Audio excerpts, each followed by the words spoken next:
Assalamu алейкум, урматтуу Талас облусунун жана Талас районунун жергиликтүү тургундары. Бүгүнкү күндө бизде Талас районунун Манас айылын билебиз.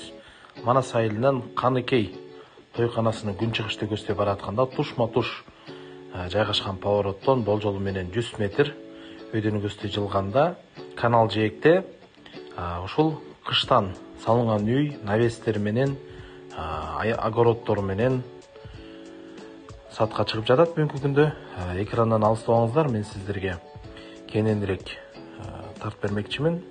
Айлана тегересинин бардыгын мына өзүңүздөр көрүп тургандай, бул жакта навестер бар, мал кармаганга, техникага жана башка дээрлик кайсыл тармакта болбосун бардыгына ыңгайлаштырган навес бар. Жана бул бышкан кирпичтен кыштан салынган ушундай жанында үйү бар.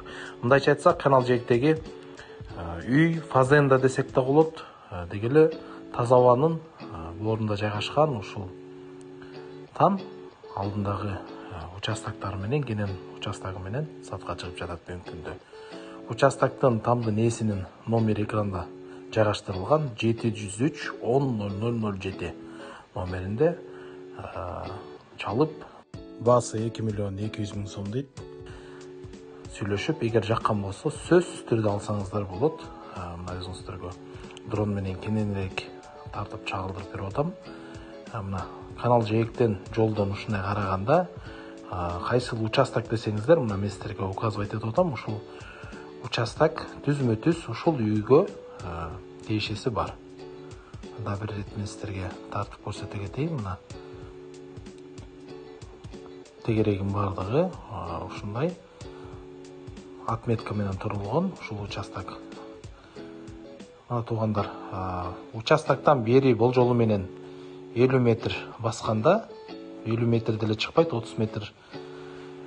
Ушул жерде дагы ушундай участок бар. Кызыл китеби менен толук бүт документтерим бардыгы бар. Бунун дагы чогуу бардыгы бир баада экен. Жалпы аянтын айта кетейин, жалпы аянты 64 сотық екен. Мына дагы бир рет сиздерге көрсөтүп атам. Дагы бир айта кетчү нерсе бар. Баасын кымбат сурашкан жок, аябай арзан сурап жатышат. Андыктан тезирээк чалып алганга аракет кылыңыздар. Эми чыгарылышка чейин сак саламатта болуңуздар.